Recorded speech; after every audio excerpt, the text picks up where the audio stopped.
La fête des pères. Les pragmatiques me diraient que c'est pas pour moi. Aucune question à se poser.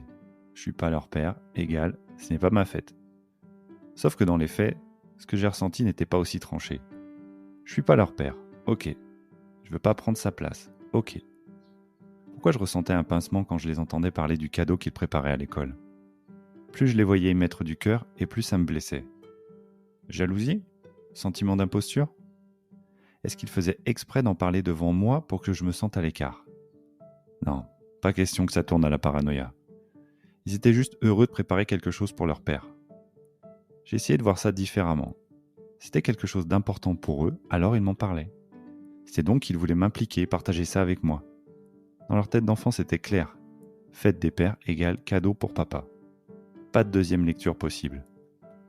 En prenant un peu de hauteur, je voyais bien qu'ils faisaient pas les choses pour me blesser. Alors pourquoi ce sentiment étrange si ça venait pas d'eux? Qu'est-ce qui créait ce déséquilibre, ce sentiment d'être mis de côté pour une fête qui ne m'était pourtant pas destinée? Qu'est-ce qu'on célèbre exactement ce jour-là? Le fait d'être le géniteur d'un enfant? Ou plutôt le cœur que l'on met à prendre soin de lui et à l'aimer? Mince, c'était ça? Ben oui. Un enfant adopté fêtera le père qui, chaque jour, mettra son énergie à lui offrir la meilleure vie possible.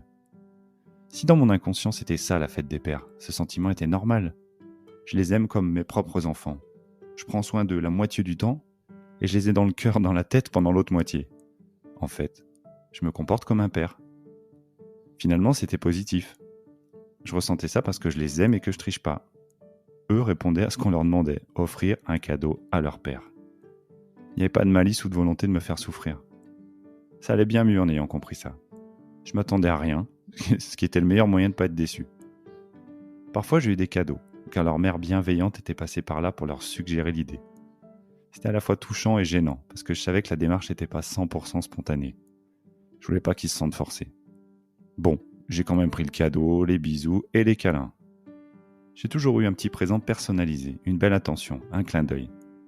Je n'avais pas envie d'un cadeau qui soit la copie de celui fait à papa ou le même en plus petit. Pourquoi pas les viennoiseries de la veille, alors que leur père aurait eu celle du jour. Cette année, j'ai été gâté. Bonne fête de mon beau-fils qui m'a calmement expliqué pourquoi j'y avais droit. Essayez de pas pleurer, vous.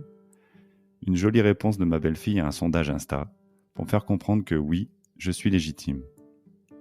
Un cadeau acheté exprès pour moi, par leurs soins, sans téléguidage de leur mère, mais juste pour me faire plaisir. Finalement, c'est ce qui me touche le plus. Qu'ils fassent avec leur cœur, parce qu'ils en ont envie, pas parce qu'ils y sont contraints. Merci les enfants.